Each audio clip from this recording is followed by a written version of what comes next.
अगर गौर करें तो हम पाएंगे कि भगवान श्री कृष्ण का पूरा जीवन मैनेजमेंट की प्रयोगशाला जैसा है।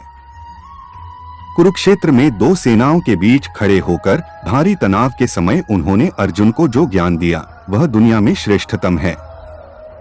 गीता का जन्म हुआ युद्ध के मैदान में दो सेनाओं के बीच। जीवन की श्रेष्ठतम बातें भारी तनाव और दबाव में ही बाहर निकलती हैं। अगर आप दिमाग को शांत और मन को स्थिर रखने की कोशिश करें तो सबसे बुरी परिस्थितियों में भी अपने लिए कुछ बहुत बेहतरीन निकाल पाएंगे। यही सिखाते हैं कृष्ण। गीता पढ़ने से पहले अगर इसी बात को समझ लिया जाए तो गीता पढ़ना सफल हुआ मानो। श्री कृष्ण का जीवन ऐसी ही बातों से भरा पड़ा है, जरूरत है नजरिए की। उनका जीवन आपके लिए माइथोलॉजी का एक हिस्सा मात्र भी हो सकता है और आपका पूरा जीवन बदल कर रख देने वाला ज्ञान भी। यह हमें तय करना है कि हम उनके जीवन से लेना क्या चाहते हैं।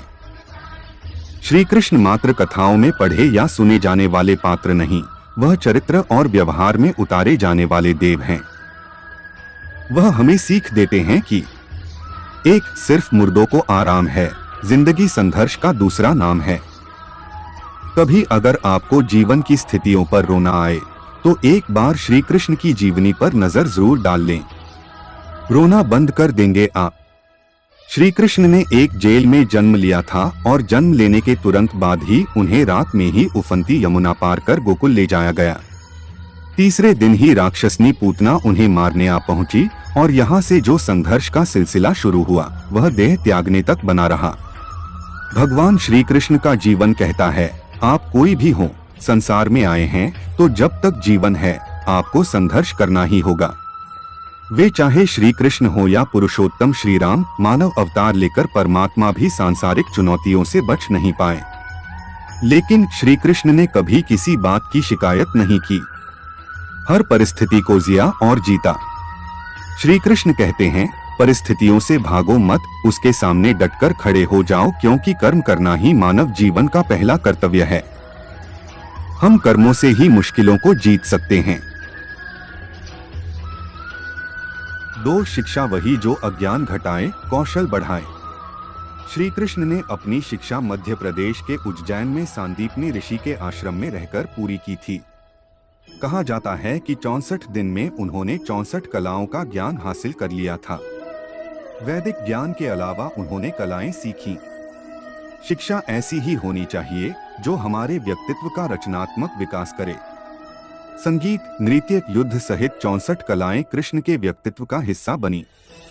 अगर आप विद्यार्थी हैं तो खुद को सिर्फ किताबी ज्ञान तक सीमित ना रखें। अपने कौशल पर ध्यान दें, हर फनमौला बने।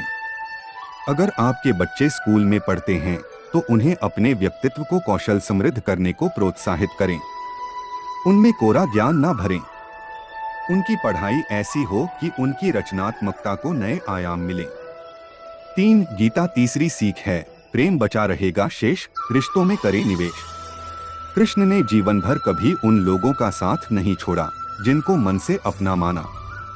अर्जुन हो, सुदामा या फिर उद्धव, श्री कृष्ण ने जिसे अपना मान लिया उसका साथ जीवन भर दिया।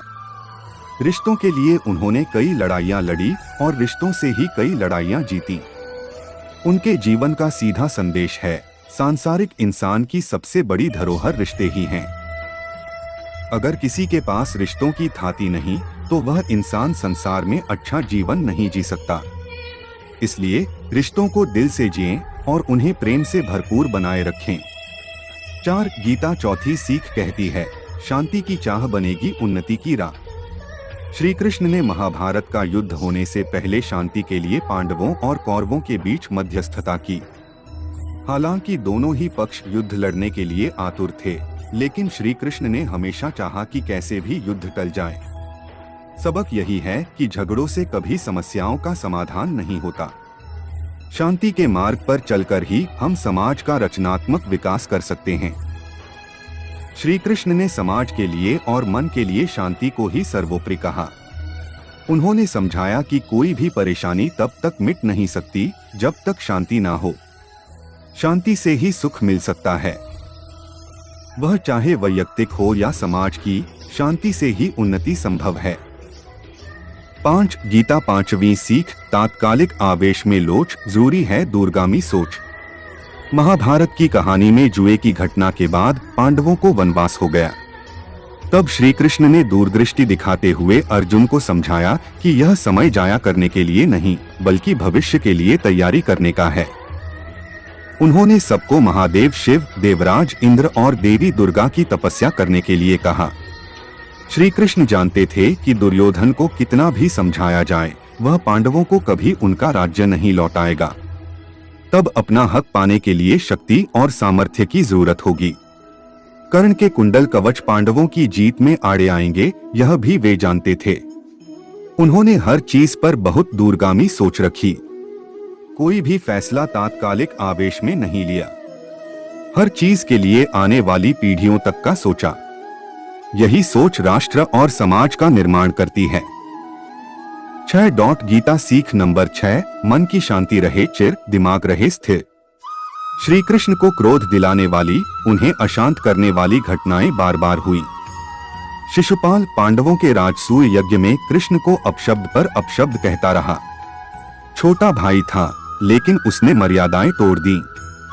पूरी सभा चकित थी, कुछ क्रोधित भी थे, लेकिन श्री कृष्ण शांत रहे, मुस्कुराते रहे। शांति दूत बनकर गए तो दुर्योधन ने खूब अपमान किया।